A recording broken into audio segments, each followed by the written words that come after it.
C'est parti pour la creepy story.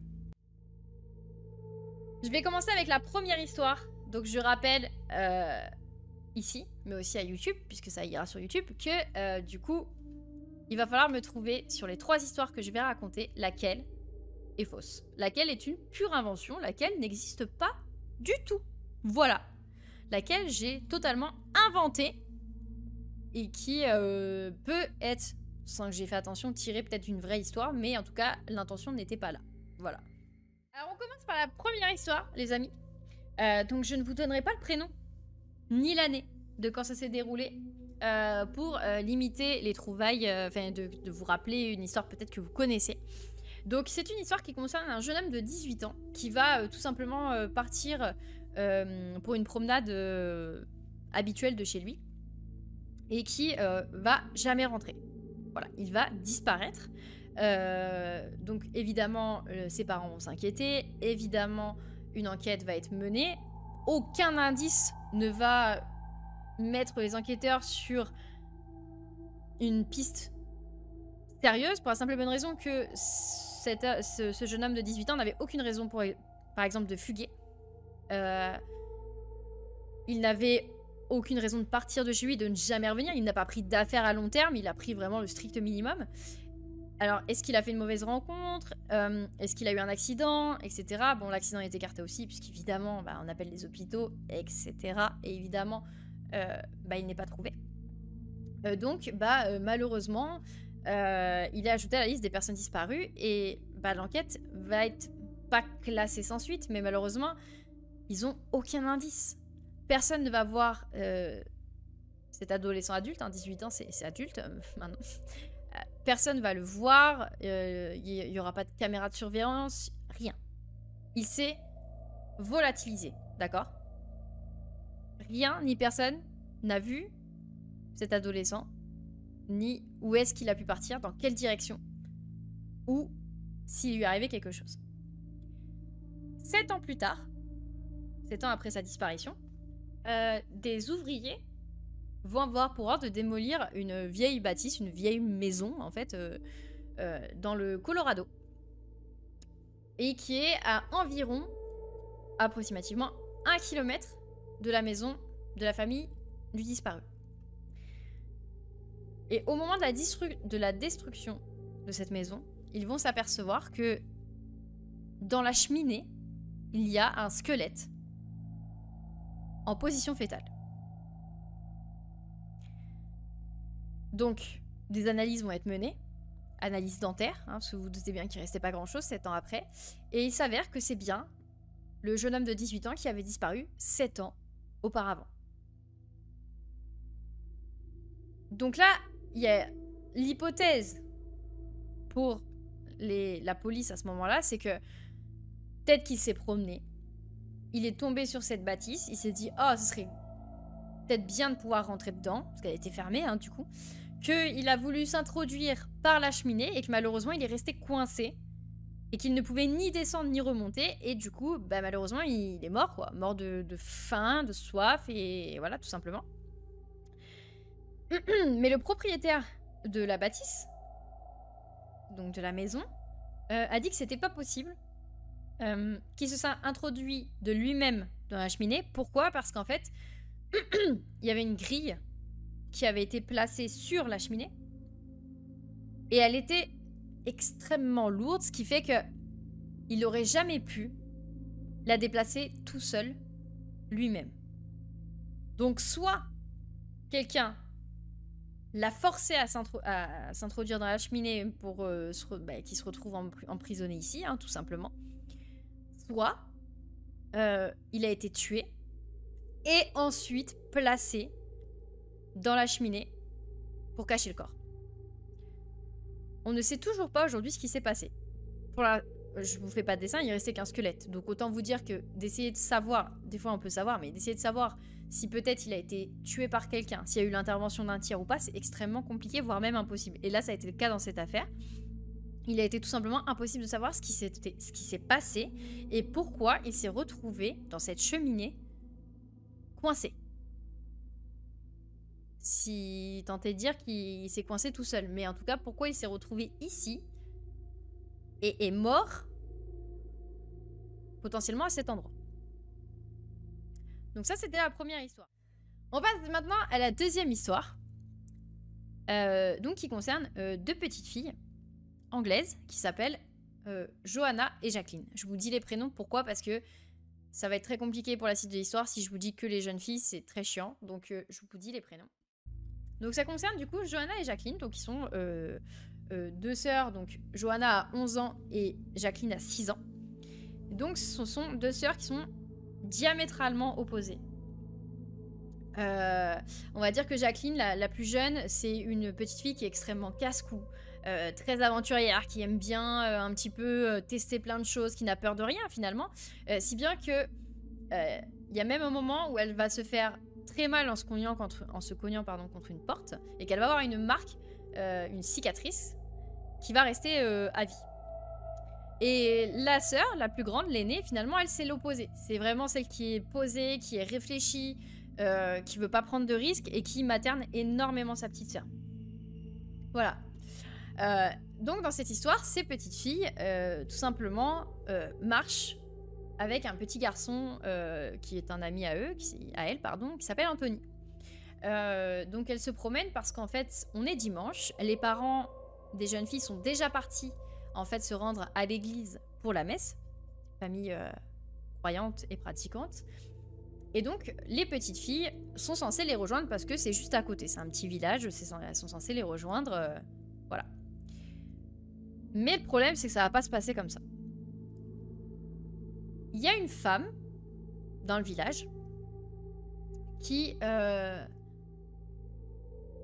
vit des instants très sombres. Elle vient de divorcer de son mari. Et suite au divorce de son mari, elle a perdu la garde de son fils. Si bien que elle ne va pas bien du tout. Et qu'elle décide de prendre un petit mélange de médicaments, un petit cocktail pas conseillé, et de prendre la voiture pour tout simplement se sandwicher. Vous commencez à savoir c'est quoi ce mot, hein. Le problème, c'est que elle ne va pas elle ne va pas réaliser ce projet comme c'était prévu, puisqu'elle va tout simplement percuter les 3 enfants avec sa voiture. Les 2 petites filles, elles vont décéder sur le coup. Apparemment, la violence du choc a été telle qu'elles ont carrément volé dans les airs.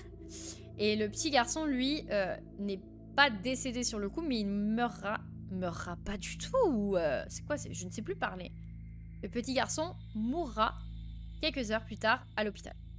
Ok ? Je vous laisse imaginer qu'évidemment la conductrice, elle, n'est pas décédée, hein, alors que c'était quand même l'objectif de départ, et qu'elle va être placée en hôpital psychiatrique. Très clairement, je pense qu'il fallait pas laisser une femme comme ça dehors. Les parents des petites filles sont dévastés, ils deviennent... Enfin, il n'y a même pas de mots, finalement. Ils perdent les 2 enfants qu'ils ont. Et très clairement, la maman va quitter son travail, elle va la démissionner parce qu'elle est en dépression plus, en fait, tout simplement. Et le papa, lui, en fait, va énormément se tourner vers la prière en demandant à ce que leur petite fille revienne. Il est un petit peu dans la phase de déni, hein, finalement, en se disant que elles vont revenir, qu'elles sont pas vraiment mortes, etc. Mais malheureusement, ça marche pas comme ça. Voilà. Donc le temps passe et en fait, 1 an plus tard, la mère de famille retombe enceinte. Je sais, c'est pas précisé si c'était voulu ou pas, mais en tout cas, elle retombe enceinte. Et le père va dire qu'il est persuadé qu'elle est enceinte de jumelles. Voilà, pour lui, c'est obligé, il y aura 2 filles. À l'époque, le médecin de famille qui va ausculter la maman va expliquer que pour lui, il n'y a qu'un seul bébé. Mais le père, lui, il continue. Il dit à sa femme, je suis sûre que c'est des jumelles, tu verras, il y aura 2 bébés, il n'y en aura pas qu'un seul.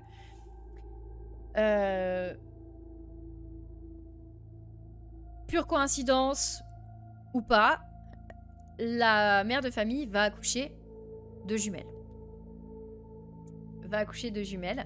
Qu'ils vont appeler Gillian et Jennifer.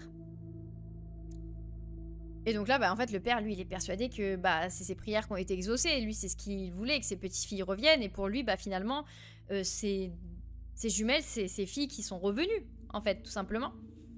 Et donc les parents changent, déménagent, en fait, de là où ils habitaient pour faire un nouveau départ un peu plus sain, sans le traumatisme de l'accident avec les petites qui sont décédées. Et c'est là que les choses bizarres vont commencer à apparaître parce que quand les jumelles vont être en âge de parler et de s'exprimer, elles vont commencer en fait à poser des questions sur leur sœur décédée. À mentionner des lieux où leur sœur avait l'habitude d'aller, alors qu'elles ne peuvent pas savoir ça puisque tout simplement elles n'étaient pas nées et elles ne les ont pas connues. Elles vont chacune avoir un tempérament qui correspond... Alors ça peut être un peu bullshit, mais chacune va avoir le caractère d'une des jeunes filles qui est décédée. Et elles vont chacune prendre des jouets bien distincts qui appartenaient à chacune des petites qui sont décédées aussi. Elles vont commencer à avoir des comportements, en fait, comme si elles avaient connu leur sœur, en fait. Clairement. Et donc, bah, le père continue, en fait, de dire que, du coup, c'est certainement ces filles qui se sont... Bon, lui, il parle pas de réincarnation, mais qui sont revenues, en fait, que c'est elle dans un autre corps, tout simplement, et un an après. Et elles vont même aller jusqu'à dire, quand il y a des voitures, je cite, « L'auto va nous frapper, on va se faire renverser. » Pourquoi elle dit ça?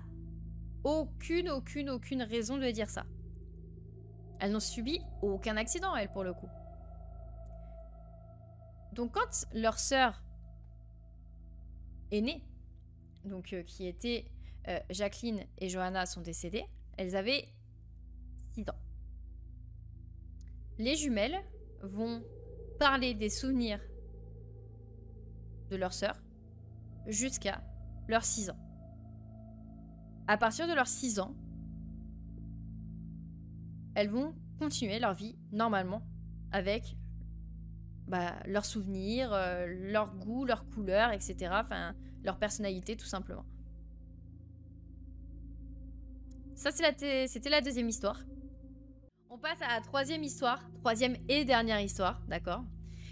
Donc cette fois-ci, cette histoire concerne un jeune couple qui tout simplement travaille, a une vie tout à fait lambda, donc ils n'ont pas d'enfants, encore à ce moment-là, donc qui travaille, etc. et qui décide tout simplement de partir en vacances en amoureux, parce que ça fait un moment que ils sont pas partis en vacances et puis qu'ils ont économisé pour.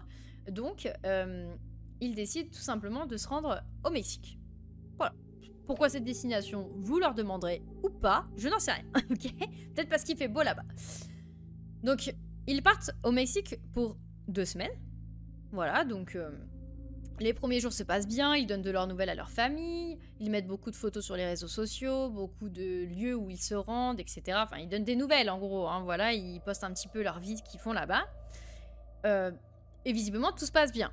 En tout cas, les proches ne s'inquiètent pas, puisqu'apparemment leurs vacances se déroulent tranquillement, sans encombre. Et puis, arrivé le jour de leur retour, donc... J'ai pas précisé, mais ils sont allés au Mexique en avion et donc ils rentrent en avion. Et ils ne sont pas là. Tout simplement, ils n'ont pas pris l'avion. Donc là, les proches trouvent ça un petit peu bizarre parce que ils n'ont pas prévenu qu'ils allaient rallonger leurs vacances. Ça aurait pu être le cas, hein, mais pour le coup, ils ne les ont pas prévenus. Donc, ils commencent à les appeler. Ils répondent pas. À envoyer des messages, pas de réponse. Ils font complètement... c'est le silence, quoi. Donc là, la famille, elle a pas 10 000 possibilités. Elle s'inquiète tout de suite. Elle se dit que c'est bizarre, qu'ils ne préviennent personne et qu'en plus, ils sont injoignables. Donc, ils décident tout simplement de prévenir la police et de leur dire que ce couple devait rentrer de vacances, qu'ils ne sont pas rentrés et qu'ils ne donnent plus aucun signe de vie, en fait, tout simplement. Donc une enquête commence, évidemment. Pas tout de suite, hein, parce que vous savez, c'est des adultes, ils ont le droit de disparaître parce qu'ils sont majeurs. Vous connaissez la chanson, évidemment, mais à un moment donné, voyant que la famille insiste et que bah, le couple n'est toujours pas revenu et que c'est quand même inquiétant, ils vont démarrer une enquête. En tout cas, dans leur pays d'origine où ils vivent, rien ne laisse paraître une disparition volontaire. Le fait peut-être qu'ils aient pris qu'un billet aller, qu'ils n'ont pas prévenu leur famille qu'ils voulaient disparaître et recommencer peut-être une nouvelle vie ailleurs, rien ne laisse sous-entendre ça, ni des indices chez eux, ni leur comportement avant leur départ. C'est un couple qui n'avait pas de soucis particuliers, qui vivait bien, qui n'avait pas de problèmes financiers. Voilà, rien qui n'aurait pu justifier leur départ. Et donc, bah, ils vont commencer un petit peu à travailler avec la police au Mexique pour voir finalement bah, qui les a vus en dernier. Parce que vous vous doutez bien, ils sont partis en vacances au Mexique, donc ils étaient dans un hôtel. Donc forcément, il y a des traces d'eux à l'hôtel. Donc l'hôtel va effectivement leur dire que oui, ils sont bienvenus, ils ont bien séjourné dans l'hôtel la durée qui était convenue, mais qu'ils sont aussi partis le jour qui était prévu. Ils ne sont pas partis avant ou après, ils ont bien rendu les clés de la chambre, ont réglé la chambre. Mais c'est tout, l'hôtel n'a pas plus d'infos que ça, ils sont partis quand il fallait. Donc, ils commencent à essayer d'avoir des informations supplémentaires avec les personnes qui séjournaient à l'hôtel, ce genre de choses, à interroger des personnes qui potentiellement auraient pu voir quelque chose, mais le problème c'est que à partir du moment où le couple a quitté l'hôtel, c'est comme s'ils avaient disparu d'un coup, qu'ils s'étaient rendus invisibles limite. Et là il y a un truc qui va faire tiquer les enquêteurs, c'est finalement la mère de l'homme du couple, qui en fait va dire aux enquêteurs, j'ai reçu un message, le dernier message que j'ai reçu de mon fils. Bah au départ, j'ai cru que c'était plus ou moins une blague, mais maintenant qu'ils ont disparu, je me dis peut-être que c'était pas une blague. Le dernier message que le fils a envoyé à sa mère, donc c'était quelques jours avant le départ, c'était, je cite, « J'espère que nous arriverons à rentrer chez nous ». Alors, des fois, ce genre de message, c'est ce que va dire la mère. Des fois, c'est le genre de message que tu vas envoyer en disant j'espère que l'avion va pas avoir de retard, j'espère... Enfin, c'est une phrase un peu lambda que tu peux dire en disant j'espère que je vais pas avoir de soucis avec l'avion, j'espère que je vais pas avoir de retard, voilà. Mais là, dans les circonstances, très bizarre. Pourquoi ils n'auraient pas pu rentrer chez eux? Qu'est-ce qui aurait pu les empêcher de rentrer chez eux? Le problème, c'est qu'à part ça, les enquêteurs n'ont rien. À part ce message bizarre, ils n'ont rien. Les téléphones ne bornent plus nulle part. Potentiellement, ils sont coupés, tout simplement. La dernière fois qu'ils ont borné, c'était à l'hôtel quand le fils a envoyé le message. Mais les téléphones n'ont pas été retrouvés à l'hôtel. En tout cas, dans leur chambre. Ni par la femme de chambre, ni par les enquêteurs. Donc, il va se passer du temps. Quelques jours. Et donc... Après quelques investigations, les enquêteurs vont se rendre à l'aéroport où ils devaient prendre l'avion, puisqu'ils ont quitté l'hôtel pour aller prendre l'avion. Et ils vont retrouver les valises aux abords de l'aéroport, abandonnées. Donc les valises, en fait, étaient tout simplement sur un des côtés de l'aéroport. Je sais pas trop comment vous expliquer, mais pas non plus devant les portes, parce que forcément que les gens se seraient inquiétés, se seraient dit ok, peut-être qu'il y a, vous savez, les trucs vigipirates, etc. Mais ils ont retrouvé les valises abandonnées pas très loin de l'aéroport. Et ils vont savoir que c'est les leurs pour la simple et bonne raison qu'en fait, tous leurs papiers sont dedans. Il y a leurs affaires, leur passeport, leur carte de crédit, il y a tout. Leurs vêtements, enfin les valises n'ont pas été vidées, n'ont pas été n'ont pas été volés ou quoi que ce soit. Tous leurs papiers sont dedans, carte de crédit, etc. Leur portefeuille et tout, tout est dedans. Les seules choses, enfin la seule chose qui manque, c'est les téléphones portables. C'est la seule chose qui manque. L'enquête va tout simplement être classée sans suite. Parce qu'ils ne vont jamais retrouver le couple, ni d'autres indices qui pourraient donner des indications sur ce que le couple a fait, où il s'est rendu, ou ce qui aurait pu leur arriver. Donc, selon les enquêteurs, selon les policiers, pour eux, le plus logique à l'heure actuelle, vu que ça n'a pas l'air d'être un départ précipité, comme s'ils fuyaient quelqu'un ou quelque chose, c'est que ils ont tout simplement décidé de refaire leur vie ailleurs. Que finalement, ils n'ont pas décidé de rentrer et qu'ils ont envie de recommencer une nouvelle vie à zéro sans leur famille, etc. Mais très clairement, pour les familles du couple, il leur est arrivé quelque chose, mais ils ne sauront probablement jamais quoi. Fin de la 3e histoire.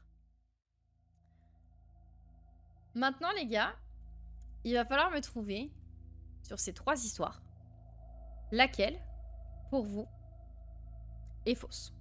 Tout simplement. Donc, nous avons la première histoire avec l'homme décédé dans la cheminée. Nous avons la seconde histoire avec les sœurs décédées en voiture. Et nous avons la 3e histoire du couple disparu, jamais retrouvé.